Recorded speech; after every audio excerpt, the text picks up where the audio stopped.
Om Ajnanatimirandasya Jnananjana Shalakaya Chakshurunmilitam Dhena Tasmai Shri Gurave Om Namo Bhagavate Vasudevaya Narayanam Namaskritya Naram Chaiva Narottamam Devim Sarasatim Vyasam Tato Jaya Mujiraye. We're reading from the Srimad Bhagavatam, Canto 4, Chapter 9, Dhruva Maharaj returns home. And the text number is 11. Bhaktim, devotional service. Muhu, constantly. Prabhahatam, of those who perform. Tvai, unto you. Me, my. Prasangaha, intimate association. Bhuyad, may it become. Ananta, O unlimited. Mahatam, of the great devotees. Amala Ashayanam, whose hearts are freed from material contamination. Yena, by which. Anjasa, easily. Ulbanam, terrible. Uru, great. Vyasanam, full of dangers. Bhava Abdim, the ocean of material existence. Neshye, I shall cross. Bhavat, your. Guna, transcendental qualities. Kata, pastimes. Amrita, nectar, eternal. Pana, by drinking. Mattaha, mad. Translation. Dhruva Maharaj continued, O unlimited Lord, kindly bless me so that I may associate with great devotees who engage in your transcendental loving service constantly, as the waves of a river constantly flow. Such transcendental devotees are completely situated in an uncontaminated state of life. By the process of devotional service, I shall surely be able to cross the nescient ocean of material existence, which is filled with the waves of blazing fire-like dangers. It will be very easy for me, for I am becoming mad, to hear about your transcendental qualities and pastimes, which are eternally existent. Purport by His Divine Grace A.C. Bhaktivedanta Swami Prabhupada. Srila Prabhupada ki jai. The significant point in Dhruva Maharaj's statement is that he wanted the association of pure devotees. Transcendental devotional service cannot be complete and cannot be relishable without the association of devotees. We have therefore established the International Society for Krishna Consciousness. Anyone who is trying to be aloof from this Krishna Consciousness society and yet engage in Krishna consciousness is living in a great hallucination, for this is not possible. From this statement by Dhruva Maharaj, it is clear that unless one is associated with devotees, his devotional service does not mature. It does not become distinct from material activities.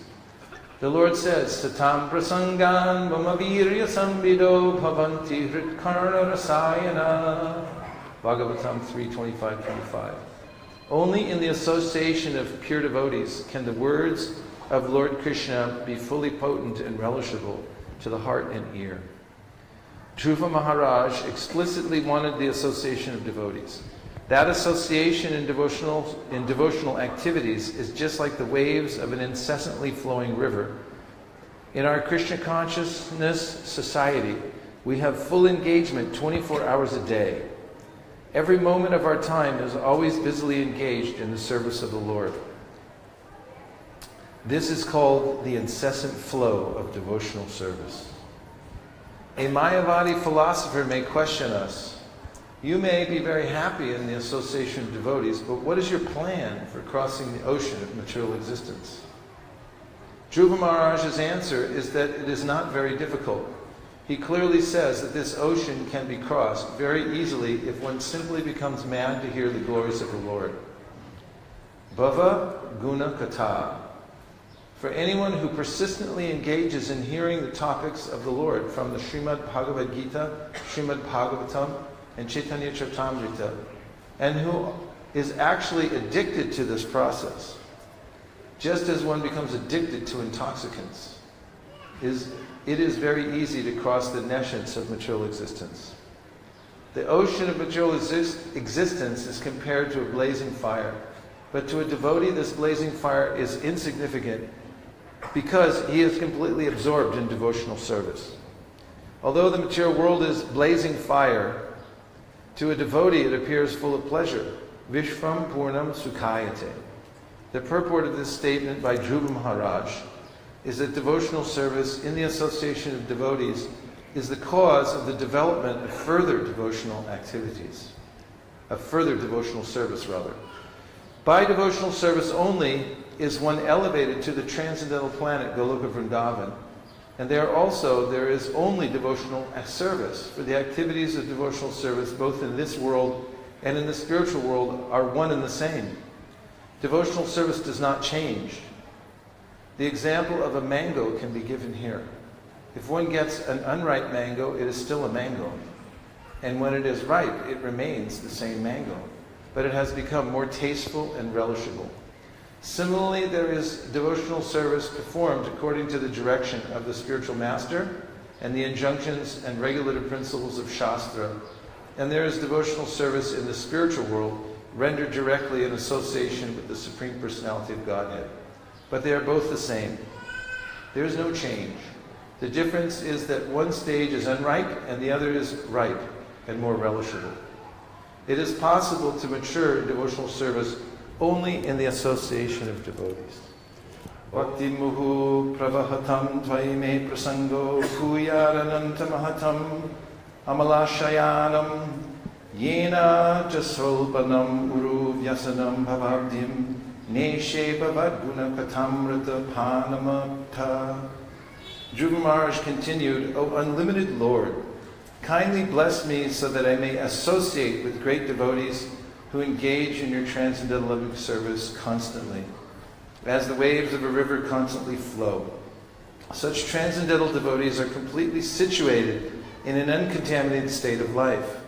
By the process of devotional service, I shall surely be able to cross the nescient ocean of material existence, which is filled with the waves of blazing fire-like dangers. It will be very easy for me, for I am becoming mad to hear about your transcendental qualities and pastimes, which are eternally existent.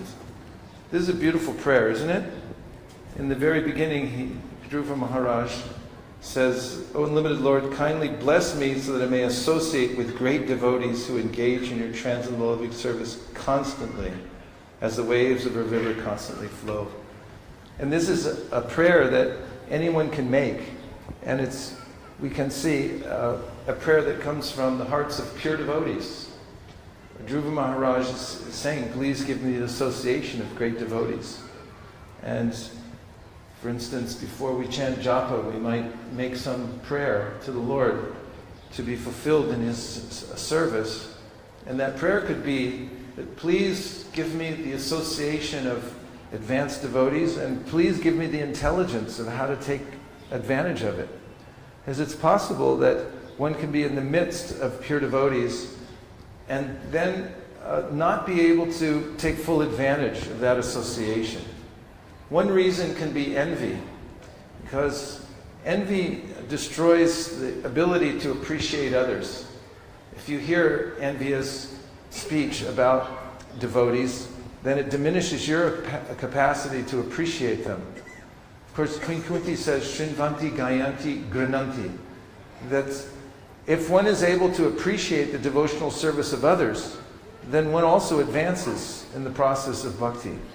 You can appreciate your way back to Godhead if you make it a study of how to appreciate devotees, how other great devotees appreciate devotees, and then take up that process.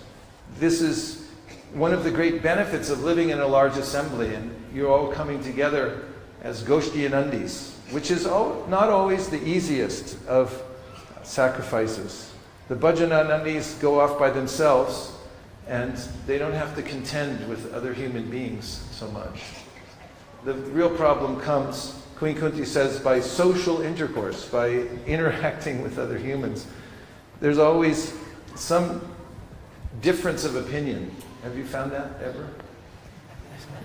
2 or 3 of you?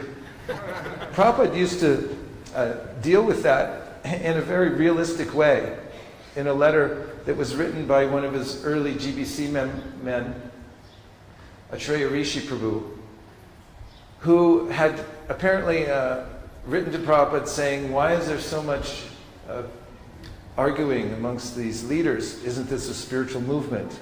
Shouldn't everybody be shanti, shanti?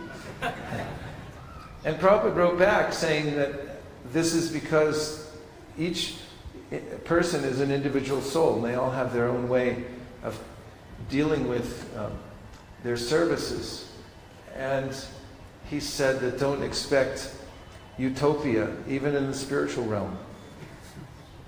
And he always accounted for the fact that as Goshthinandis, we'd have to contend with various issues amongst ourselves.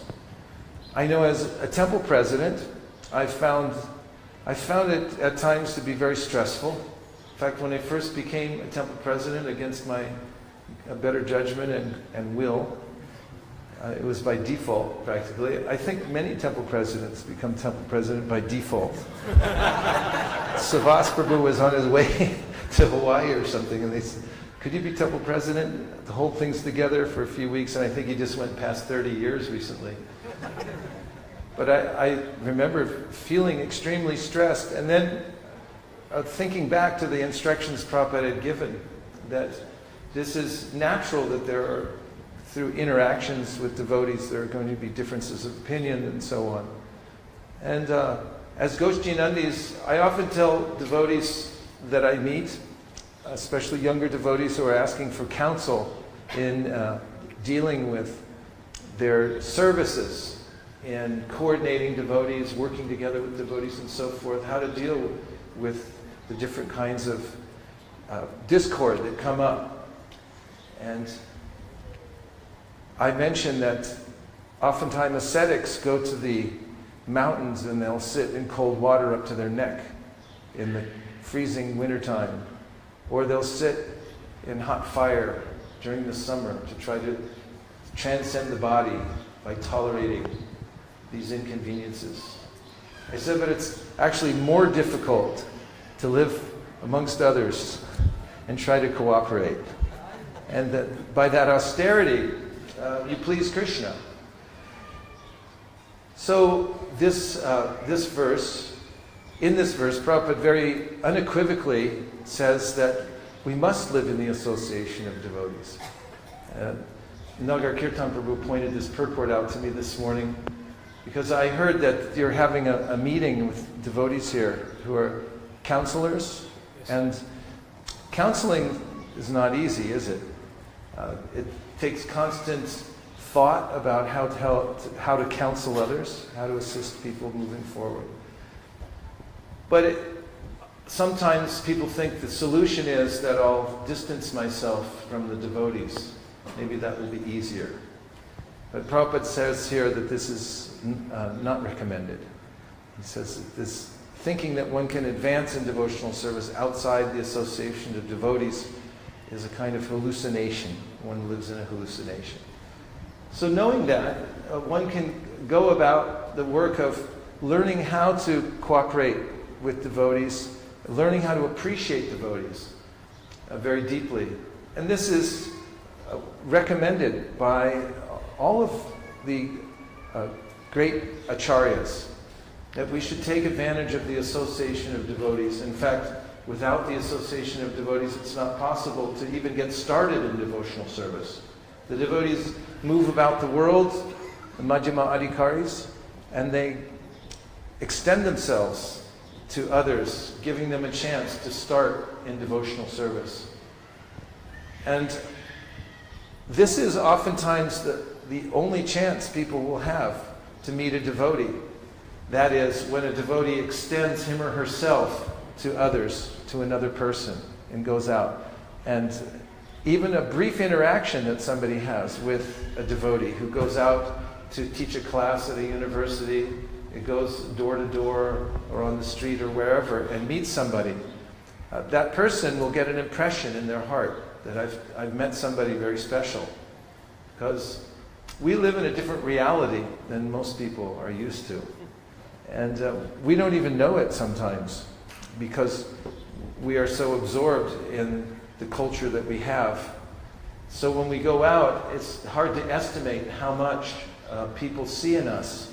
And because we're bringing that culture with us. We're bringing the ecstatic culture of devotional service with us.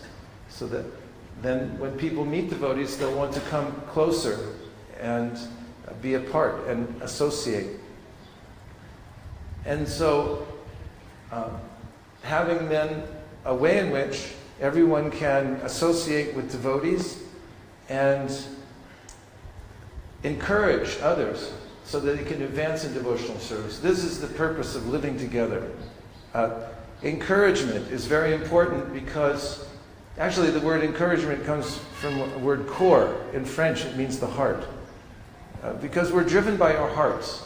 Most people aren't driven philosophically. If you give philosophical arguments to people, it doesn't necessarily convince them to want to become devotees.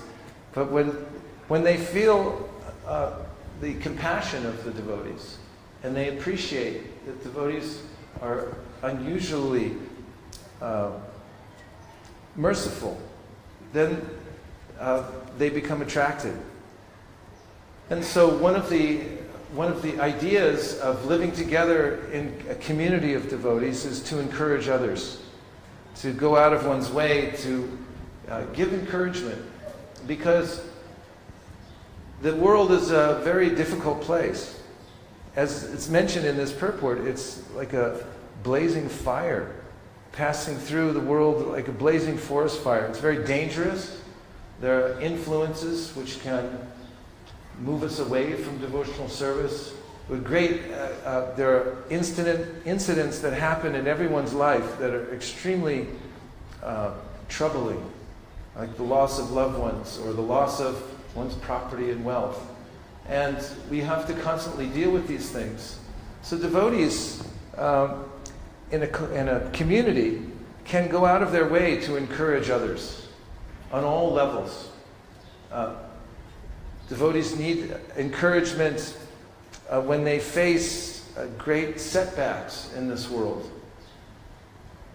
Even Krishna, it's mentioned in the first canto when he attended the funeral services at the end of the Kurukshetra war. He was there attending these services with all the devotees and giving his encouragement, because these are very difficult times. I was in Vrindavan when my father passed away, and I'd gotten a call from my wife in the middle of the night saying that he had just left. And even though I had practiced Krishna consciousness for many years, still one can't avoid having a heavy heart when one's father or mother passes away.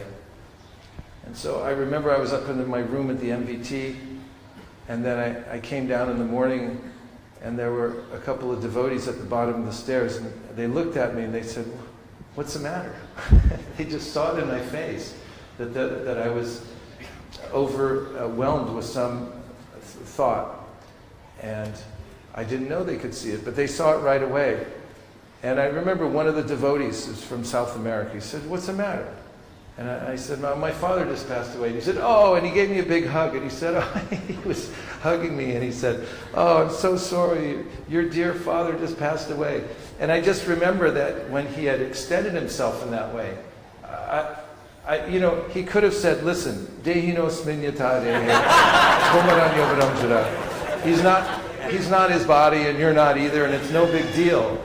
And it's not what I needed at the time, but I definitely needed a hug from a devotee, and I felt like it's okay now. I can deal with it because there's others here, and many of the issues that we deal with, even as we're practicing devotional service. Vidyam chayas tat vedo vayam saha vidyayam ratum tirtva vidyayam ratum ashnute. Only one who can learn the process of nescience and transcendental knowledge side by side, can transcend the influence of repeated birth and death and enjoy the full blessings of immortality. We have to deal with the different aspects of our life as we move through this world. We have to encourage one another in appropriate ways so that we can balance the various ways in which we become disturbed, so that we can go on practicing devotional service. So encouragement is very important. I know one devotee who was feeling very discouraged because of some dealings with devotees and just not feeling enlivened, and decided to stay home. I'm not coming anymore. And it was about a week or two. And then someone that this devotee barely knew just showed up and gave the devotee a plate of Mahaprasada. Just knocked out. Here's some Maha. And immediately the devotee became enlivened and said, okay, I'll come back. It's amazing how just a little thing, some thoughtful encouragement, can lift up some... Because, everywhere you go, you find living entities, they get depressed, because living in the material world is a depressing place. Even the night comes and everyone falls asleep because it's so depressing. And there's no more sun, so what am I going to do now? Just go into ignorance. And then we're constantly bombarded by this wherever we go. So devotees are noted for their encouragement. They even encourage animals. They see an animal, it's like, you okay? It's like, you need prasadam or something, Devotees just, they want to reach out and encourage others. There's a Prabhupada called it fan the spark. You see a little spark, then everyone's a spark. Yasmin sarvani bhutani atmani vanu pashyati. Sarva bhuteshu chatmanam tato na vijagupsate. Yasmin sarvani bhutani atmai vadmu vijanataha. Tatra koma hakashoka ekat vammanu pashyata. One who always sees all living entities as spiritual sparks, in quality one with the Lord, becomes a true knower of things. What then can be illusion or anxiety for him? One who always sees all living entities, in quality one with the Lord. Same verse. One who always sees everything in relation to the Supreme Lord and sees the Supreme Lord within everything, never hates anything or any being. This is the vision of devotees. They're always looking and seeing the spark, and then how to fan it.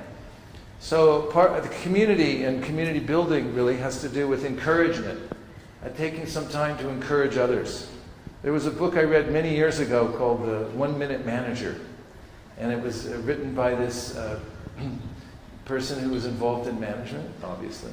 And he said that his technique was that he'd go around in his corporation, in his company, as a leader, and he'd always try to find people doing something right. And when he found people doing something right, then he would encourage them. He'd take 1 minute to appreciate what they were doing right. And then he said when people were doing something wrong, he didn't have to berate them for it, because all he had to do was just not praise them. And they'd notice it, because the culture was so much encouraging, that of encouraging others, that people would notice, oh, I must have been doing something wrong. So this is the kind of culture I noticed when I was writing my book. I was looking through hundreds of letters that Prabhupada wrote to devotees. Specifically, I was writing about the history of book distribution, and then how it all came about in America, and there are many more items. But in the course of that, I was reading Prabhupada's letters to devotees about book distribution. And I was astonished by how encouraging Prabhupada was. Every letter he wrote, I found some encouraging words. Even in the ones where he was chastising people, he would then add some encouragement so they wouldn't be broken. That's one thing Prabhupada once said to one of his leaders. He said that, be careful, we've brought these people here. He said, don't break them. Don't break them. Be careful. And they're all volunteers, he said. These are volunteers who've come here. And so you have to remember, they're devotees, they're sensitive. Of course, all living entities are sensitive. I was talking to a godbrother recently about another godbrother, and some situation had occurred where this devotee had become disturbed. And I said to my godbrother that, well, that person's very sensitive. And my godbrother said, we're all sensitive. That's why we're called sentient beings. We're sensitive. How deeply sensitive we are is an interesting study. But that's something we can keep in mind as we're building communities, is that what really counts is how we're aware of the sensibilities of others, and go out of our way to accommodate the sensibilities. It's something people remember. Devotees remember it in our own communities, that we truly went out of our way to do something, or to be appreciative, or to be a well-wisher. So encouragement is very important in community building, which you can notice now I'm kind of talking about. And another, coming back to this verse, Dhruva Maharaj is saying that one should be in the association of devotees because they're always hearing and chanting, and that by this process of developing a kind of an attachment for hearing and chanting, that one can cross over the ocean of material existence. This is the way in which one can understand one's spiritual health, first of all. Jiva Goswami says that your advancement in devotional service can be directly measured by how eager you are to hear. There's a one-to-one correlation, a direct correlation. And Prabhupada quotes in this verse, Satam prasangamam avirya samvido bhavanti hrit karana rasayana kata tajjoshanad ashu ashu apavargavartmani shadhir, huh? It's funny, you can't actually, it's ambient noise, you can't actually hear it by the time it gets here. I'll just start over. Satam prasangam mamavirya sambido bhavanti hritkarna rasayana kata tajjoshanadasho pavargam armani shadhir bhaktir. That's weird. Shadha rati bhakti anukramishruti. Is that right? Yeah. So, step by step, one makes advancement, anukramishruti, shara, rati, bhakti, by associating with devotees and hearing and chanting. And so, this is the other main purpose of our coming together, besides encouragement, and this is the main source of encouragement, is to hear and chant in the association of devotees. When devotees come together, especially to seriously hear and chant from the Bhagavad Gita, Srimad Bhagavatam, Chaitanya Charitamrita, then their devotional service becomes solidified. And Prabhupada writes in the Sri Chaitanya Charitamrita, Adi 4:34, that as one goes on hearing and chanting in the association of devotees, then one's appreciating capacity increases. And also, he says that if one sufficiently hears and chants in the association of devotees, then one's natural relationship with Krishna becomes apparent. So this is the main purpose of us of coming together to hear and chant in the association of devotees, to hear about Krishna. And the other remarkable aspect of devotional service in relationship to this verse, and the way in which Dhruva Maharaj is emphasizing the importance of association of devotees, is that we actually become noticed by Krishna because of devotees recommending us to Krishna. It's not that we can become noticed directly by Krishna. As Krishna says to Arjuna in the Adi Purana, one who says he's my devotee is not my devotee, but one who says he's the devotee of my devotee is actually my devotee. And Prabhupada says that there's a common saying that if you love me, love my dog.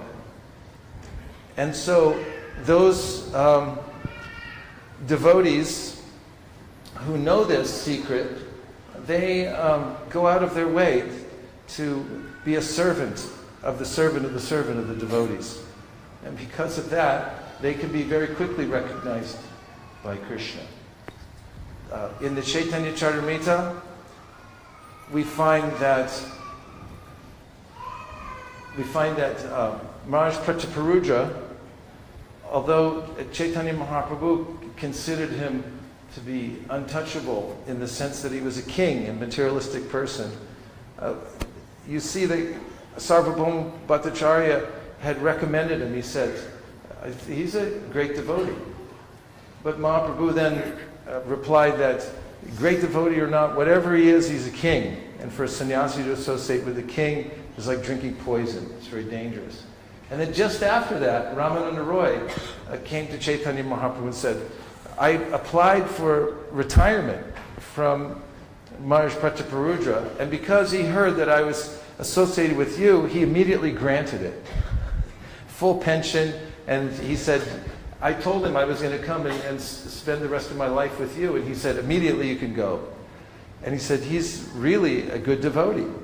And then Mahaprabhu said, well, if you say he's a good devotee, then Krishna is definitely going to bestow his mercy upon him. And you can see how gradually Mahaprabhu becomes aware of Maharaj Prataparudra and finally gives him his mercy. So the point is that by the recommendation of devotees, we become noticed by Krishna. So this is one of the ways that we become advanced in devotional service. It's not what you know, but it's who you know in devotional service account. Gopi Pranadana Prabhu used to say that. It's not what you know, but who you know in devotional, that counts in devotional service. So if you become known as the servant of the devotees will recommend you to Krishna. And in that way you become advanced. And finally, the devotees are the ones that engage us in service. Vaishnavas, in the mood of fanning the spark, are always trying to see how others can be engaged in devotional service.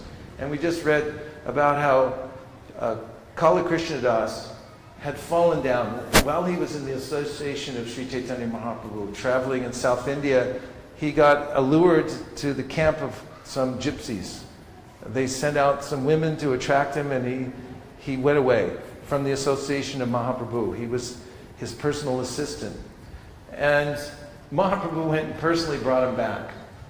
He grabbed him by the hair and pulled him out and fought off the Bhataharis.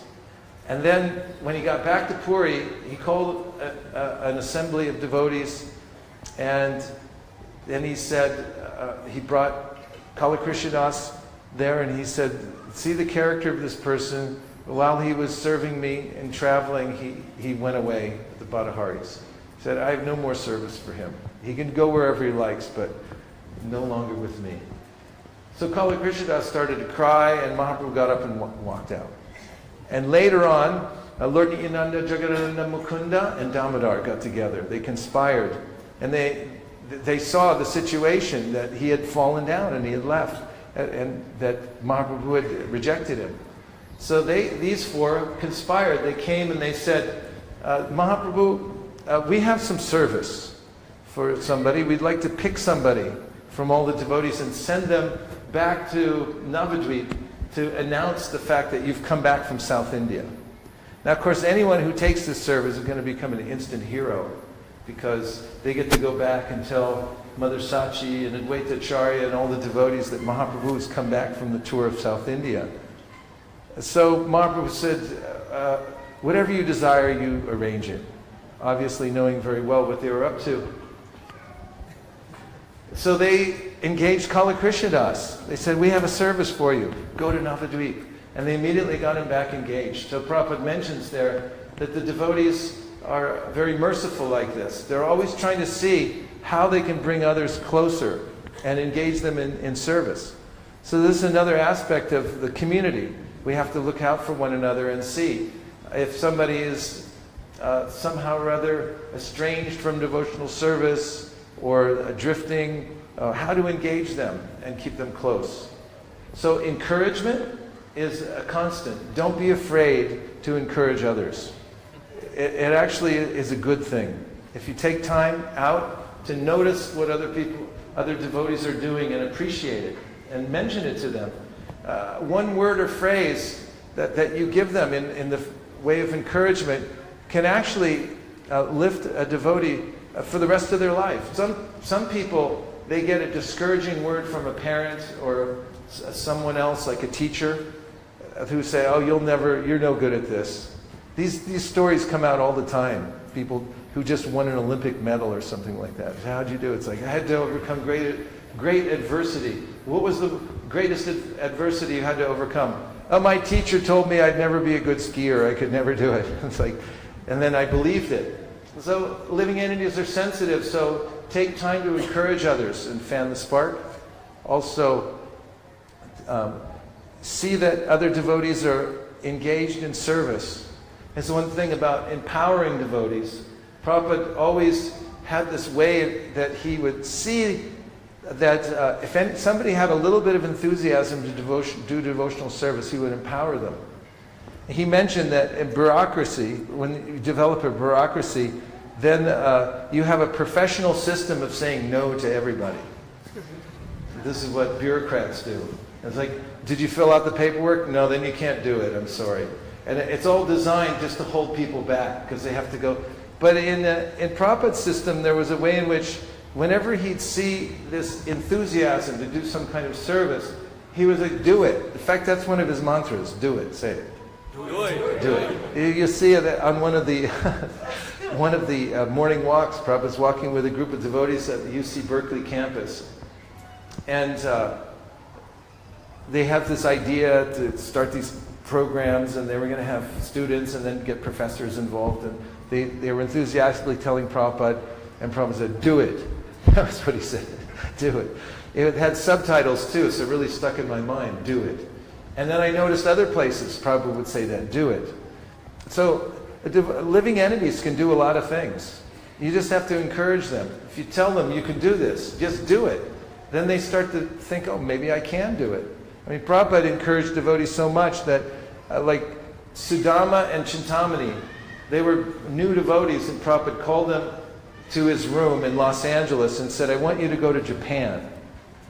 And they said, Prabhupada, we know nothing about Japan. We don't have to speak Japanese or the culture or anything. And Prabhupada said, if you're in a burning house and you have to get help, then you'll get the message across because of your enthusiasm. So the same way, do that, try it in Japan. Prabhupada empowered them. You can do this. And they went to Japan. Sudama is still famous in Japan. He got there, he learned Japanese so quickly because of Prabhupada's encouragement. And that he and his wife were very successful at building some of the foundation for the whole movement there that's in Japan today. So this kind of encouraging of devotees, engaging them in service, empowering devotees. And what was the third thing I was mentioning? I said appreciation. Encouragement, empowerment. Anyway, I'll think of it in a minute. Engaging, yes, engaging in service. So now we'll take a few reflections. Anything that you heard that stuck in your mind so far, or something from the verse, the purport, that you want me to discuss? Yes, Gauranga Prabhu.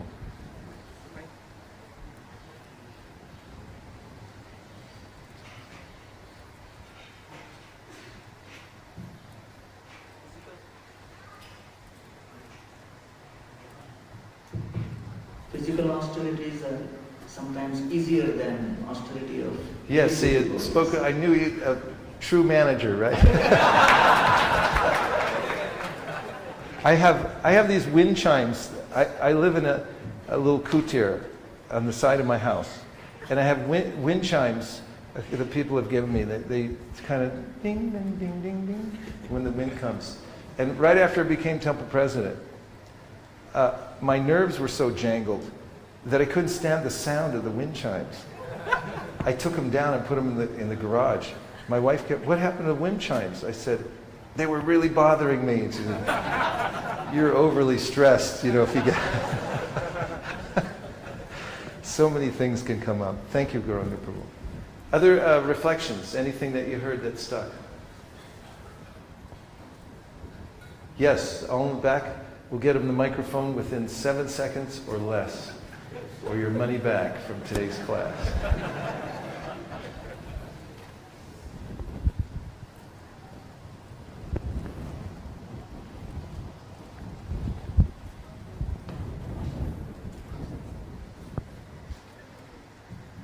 Hare Krishna. Prabhu Dhanvat Pranams, Koti Koti Dhanvat Pranams. Wonderful, very encouraging lecture. And in one of the most beautiful points that I personally like is interacting with devotees sometimes is difficult, but it is an austerity that Krishna likes. That is something that I will take with me today. Yeah, thank you. Thank you. For reminding us. Yeah, we could think of that as our service. Krishna likes the devotees. Krishna is so appreciative. We were reading the 11th canto of the Srimad Bhagavatam that he tells Uddhava that out of all the species in the universe, he said, I like the humans the best. You're all humans. It's nice to know. I mean, even if you're having a bad day and you think, I'm not even a devotee, it's like, hey, you're a human. Krishna likes you. So if Krishna has this vision, he sees that human beings, the reason he likes human beings is because they have potential to actually advance in devotional service. And this is one of the qualities of a Vaishnava. People who are not so advanced, they judge people according to their past. That's what they did in the past. So that's who they are. They'll never change. And then people who are a little bit more advanced, they appreciate people according to what they are now. Because what they did in the past, that was the past, but now they reformed and now here's who they are, so I appreciate it. That's more magnanimous. But the most advanced are those who don't consider the past or the present. They're only looking at the person, considering their future potential. This is how Prabhupada did it. In the association, he looked at everybody. Everyone's thinking like, that guy? Who let him in? And someone looks at, who let you in? But Prabhupada was looking at everybody like, these are living entities who can actually, they can attain the highest stage of devotional service. This is Chaitanya Mahaprabhu say, krame krame. If you just chant Hare Krishna step by step, you'll become an Uttama Adhikari. And this is the vision of devotees. I was thinking recently and wrote a little piece about this, about how devotees are very reluctant to criticize others, especially devotees, because they realize if somebody's chanting Hare Krishna, they have the potential to come to the topmost stage of devotional service. I was thinking about Dhruva Maharaj also. Nobody knew in the palace a 5-year-old boy was going to become the famous Dhruva Maharaj, right? But his stepmother really disrespected him, and so did his father. And later on, it's actually mentioned that his stepmother was burned in a forest fire when she went out to look for her son, who was killed by the Yakshas. And Prabhupada mentions there that you have to be careful because you don't know who people are going to be in the future. So you should see if people are chanting Hare Krishna, if they have some inkling, if they have some impetus for devotional service, these are great souls. They're going to mature into pure devotees. And if you disrespect somebody even now and later on they become a great pure devotee, then you're really in trouble. So be careful. A couple more. Yes. Yes, and then the Vaishnavis in the back have some too. Where's the mic now? It's over here? Okay, back there and then over here.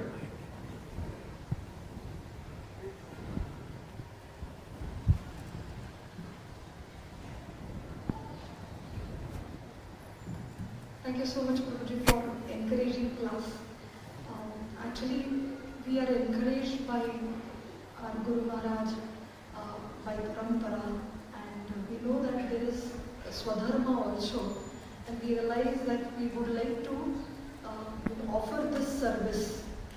But it so happens in the struggle, sometimes Krishna takes long to grant the success, or we can say the real manifestation of the service takes a lot of time. So how do we carry on during that time? Well, this is why Rupa Goswami mentions in the 6 principles that help one to advance in devotional service, patience. You know, it can be overlooked because you say patience. Yeah, patience. I know, patience. You know, I'm patient. You know, whatever. But actually, it's a big deal. It's a big deal to just, because it requires that you appreciate the process.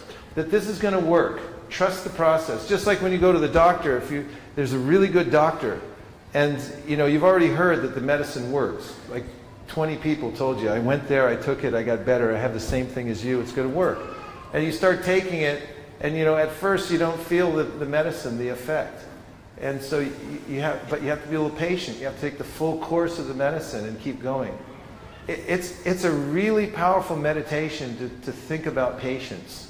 And just be patient and be in the process instead of trying to jump ahead and thinking, you know, why can't I be somewhere else or be someone else?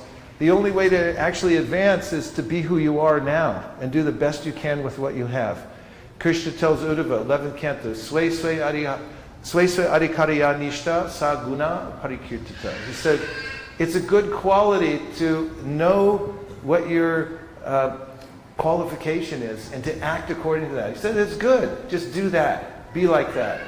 And viparya tu dosha syat. He said it's a fault to try to be more than you're qualified for. Bhaktivinoda Thakur comments on that in the Chaitanya Shikshamrita and says that it's like climbing a ladder when you're in devotional service. And so you have to put one foot on the rung and then the next and then the next and keep moving. So he says you can't go too fast or you might slip on one of the rungs. He says you also can't go too slow because then your advancement will be distant. So you just have to firmly move ahead and in the meanwhile, think about patience, study patience. There's always a fruit for patient people. Yes? Who's over here? Who's got that yellow mic? Okay.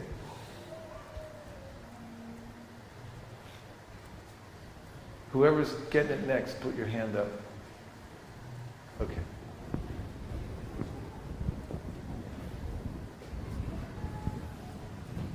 Hare Krishna, Prabhuji. Thank you so much for the encouraging class. And the point which struck me most is you told that we should be in the association of devotees, but use the intelligence how to take the advantage of this association.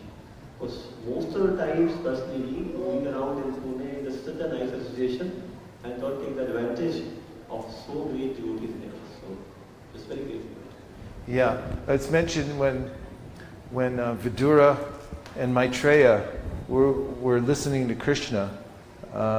There's a specific term, I can't remember the Sanskrit term, but it indicates that they were leaning forward. They had their shoulder down like this. I think when you meet a devotee, main thing is to hear from devotees. So if you really want to get the most out of it, you have to lean in like this. This is also the idea of Upanishad. It's like lean in close and try to get the most out of it. So when we're with devotees, try to get the most out of it by tadvidi pranipatena pariprashnena sevaya uparakshanti te jnanam jnaninas tattvadarshina. Another verse that you can overlook is like, I know that verse. But if you look at it really carefully, there's three practices in it. That's 3 types of cultivation. Tadvidi pranipat. Pranipat means that you become really submissive. Submissive hearing is the key to advancement in devotional service. You become very submissive to advanced devotees. Pariprashnena, and ask relevant questions. Asking questions to devotees is a way to solve all your problems. I've found this myself in management, all the anxiety of management. I keep a list of people who can get me out of sticky situations. It's like whenever I have a question or a problem, I call the right advanced devotee and I say, what should I do now? And then they just tell me, and that makes it easy. Pariprashnena. And if you want to know philosophical things to keep yourself balanced, have a long list of advanced devotees and make close friendship with them, become known to them, collect mentors, and you can take advantage of that to move forward in devotional service very steadily. And sevaya, do service. It's so endearing when someone goes out of their way to do service that you want to give them whatever you have. It's mentioned in the Srimad Bhagavatam, the hearts of pure devotees flows a river of rose apple juice. Did you know that? The devotees, the pure devotees of the heart, their hearts melt.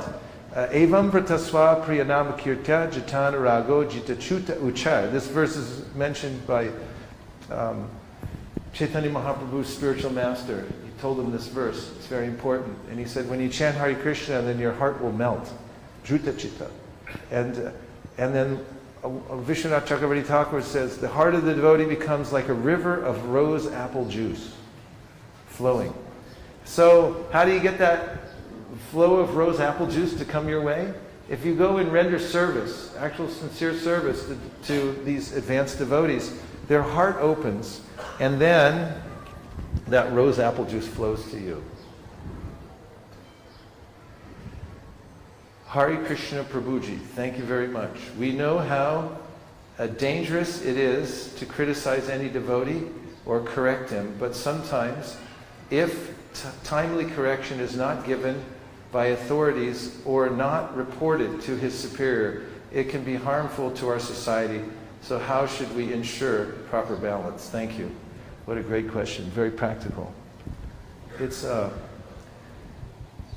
there are two sides to life. There's Vyavaharika and Paramartika. Vyavaharika means we have practical duties to perform in the complicated material world that we live in. And you have to perform them. You have to do your duty. And Paramartika means the ultimate goal of life and the activities we do to attain the ultimate perfection of life. So we can't, in the name of encouragement, just overlook our duties of protecting devotees, or if somebody's become a disturbance to the society or is speaking errantly, it's not that we don't correct these anomalies. We have to. But that doesn't necessarily mean that we're not encouraging. It has to do with our state of heart. Just like yesterday when we were on book distribution, one of the devotees asked me, how do you know, what's the difference between encouraging somebody to take a book and annoying them to the point where they won't like devotees anymore? And I said, it has a lot to do with your state of heart, your intention that's in your heart, the reason that you're doing it. If you're pushing somebody because you want to become famous for having big scores on Sankirtan, or because you want to control people, and if they're not cooperating, you become angry at them, then there will be a bad result. And similarly, as we're dealing with devotees in counseling and management, we have to administer these kinds of whatever discipline is necessary, but with the right intention for correcting the person and correcting the situation. The pure devotees of the Lord are mentioned to be nindari shunya. Their hearts are free from the propensity to criticize others. So even as they correct, I don't know why I'm looking at you, I'm not sure if you wrote that note, but I had to look at somebody. But the fact is that if while chastising somebody or correcting a wrong, your intention is correct, then the result will not be bad. It will actually be good in the end. So Peter Burwash is a devotee and a famous businessman. I was once riding with him from New Vrindavan back to the airport, and he was telling me that in his company, he always asked people when they first sign on, he said, how do you like your chastisement? How do you like to be corrected? And he has a sensitivity that people take it in different ways. So you have to do it carefully. So just as a summary, I'm not advocating that we become just encouragers to the point where we forget about the law or correcting wrongs. But if we do it with the right intention and the right spirit, then it will be twice as effective. At least twice, yes. Here comes the yellow mic.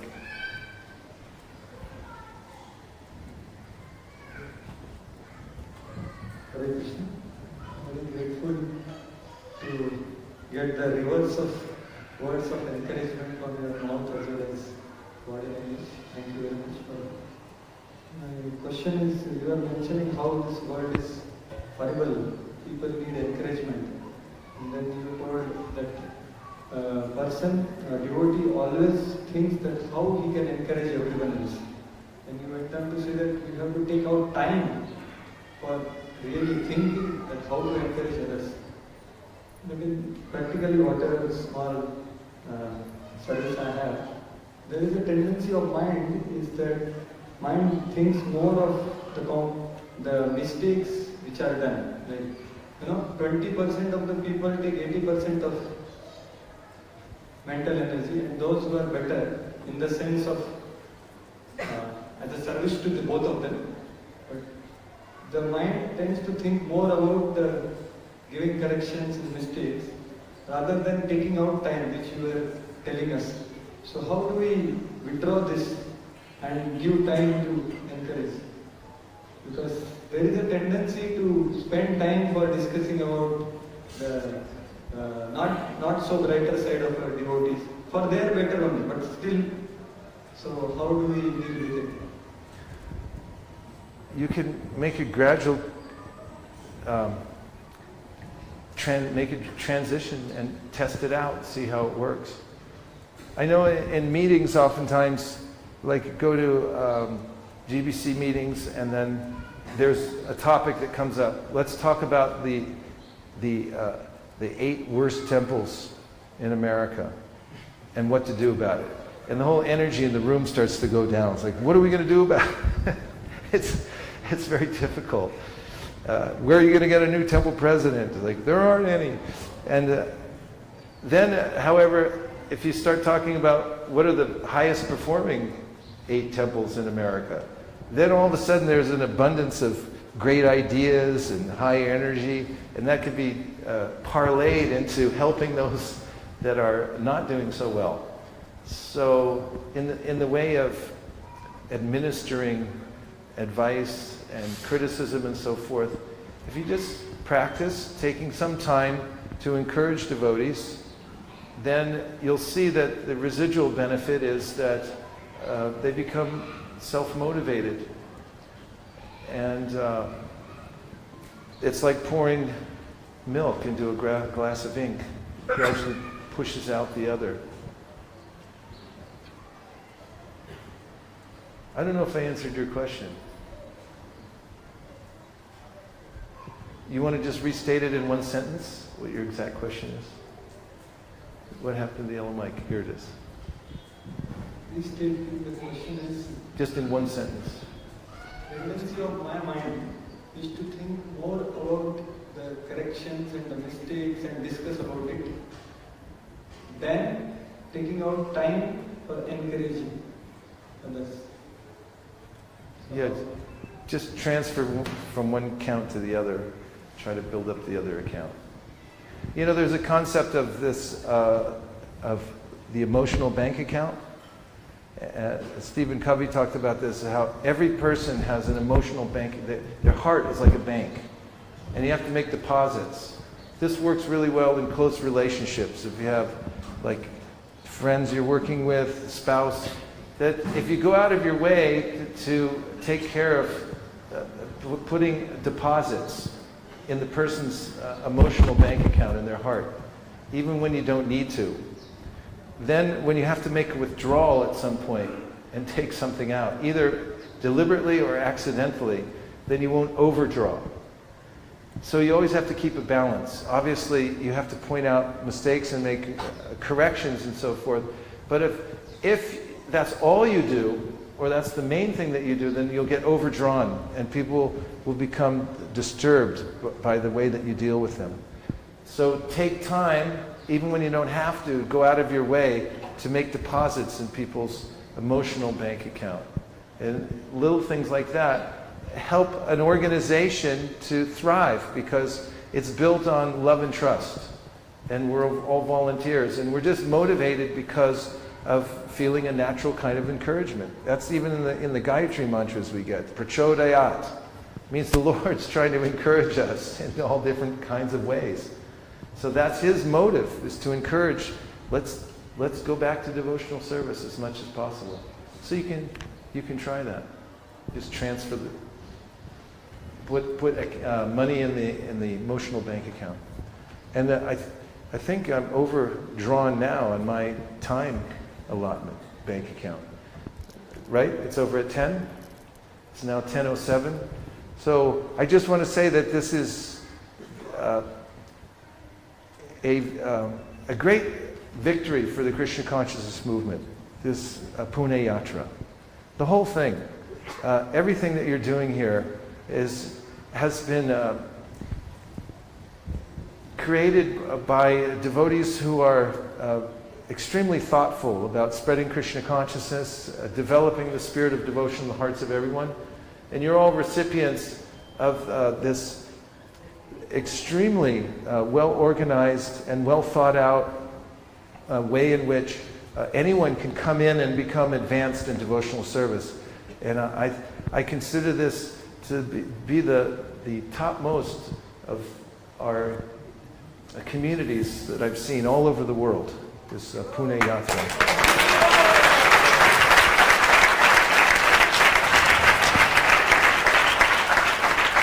I just mention it because sometimes you may not be able to see it yourself because you're in the middle of it. And oftentimes, but when somebody comes from outside, like somebody comes to your house and say, hey, where'd you get that picture? You go, oh, that? Oh, right, yeah, that is pretty nice. I forgot about it. So you're really doing something amazing here and having a huge effect on the world. I see Krishna consciousness being developed here in such a way that it'll carry on for many, many generations and make available to others. So take heart in the fact that you're a part of something extremely well done. And all of you I find to be extraordinarily powerful devotees, and I feel really grateful to be here, and I thank you very much. Hare Krishna. Marman, Natari Marman, Natari Marman, Natari Marman, hey, Natari Marman, Natari Marman, Natari Marman, Natari Marman.